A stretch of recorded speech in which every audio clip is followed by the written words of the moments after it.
You know that feeling, right? Sitting outside the interview room, heart pounding. You've got the skills, you've got the degree, but you're wondering, how do I actually prove it when the pressure's on? Well, today we're talking all about that. How to close that gap between what you know in your head and what you can show in the interview. I want to start with a story, and it begins with this number, 4. That's the number of times a super qualified chartered accountant finalist was rejected. 4 interviews in a row. They had everything on paper, but they kept hearing no. But this isn't a story about failure. It's a story about a turnaround. And that turnaround didn't come down to luck or just catching a break. It all came down to this one powerful idea. It was all about preparation. So let's dive into that story of rejection, because there's a huge lesson in it for pretty much anyone getting ready for an interview. I mean, just imagine the frustration. You've spent years studying, you've passed these insanely difficult exams, and yet you're just hitting a brick wall. There's a total disconnect happening between how much they knew and how well they were performing in those interviews. And that really gets to the heart of it, doesn't it? It's a question a ton of recent grads and young pros ask themselves. If they already had the knowledge, what was the real problem? What was that missing piece of the puzzle? To answer that, we've got to break down the common mistakes that trip up even the smartest candidates out there.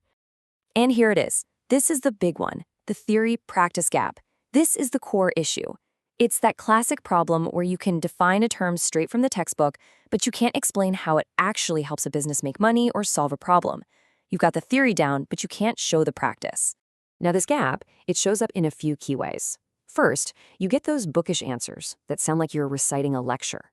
Then, because those answers don't feel natural, your communication suffers, and your confidence just tanks. And a third, really costly mistake is not having a clue how to actually talk about your value when it comes time to negotiate your salary.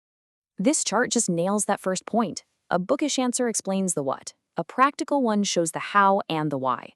It's the difference between saying, oh yeah, I know what accrual accounting is, and saying, actually, in my internship, I used accrual accounting to spot a cash flow issue, and that helped us shift funds around more effectively.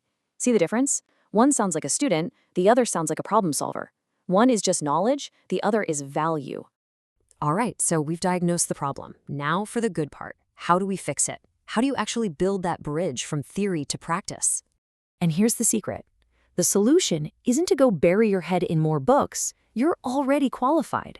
The real fix is a shift in strategy. It's about learning to speak the language that businesses actually understand. Here's a simple 3-step way to do it. First, just acknowledge the gap exists. The stuff that got you through your exams isn't the same stuff that's going to land you the job. Second, start thinking with a corporate mindset. Don't think like a student. Think like a problem solver. And third, and this is crucial, communicate with examples. Your stories are your evidence. So, what happens when you actually make this shift? Well, let's talk about the payoff. And to do that, we're going to circle right back to our CA finalist, the one who is hitting that wall of rejection. Let's see what happened when they tried this new approach. I mean, the change is just incredible. Look at this timeline. Before, it was a pattern of failure, 4 no's in a row. The turning point? That targeted preparation, focusing on closing that communication gap. And the result? A complete 180. They went on to nail their next 3 interviews.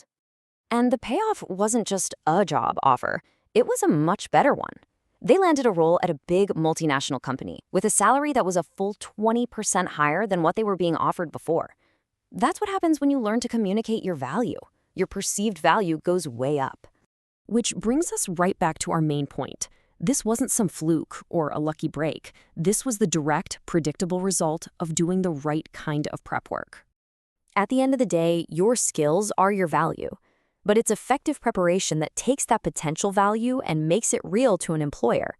It's what makes them see you not just as another candidate, but as someone who can actually come in and make a difference.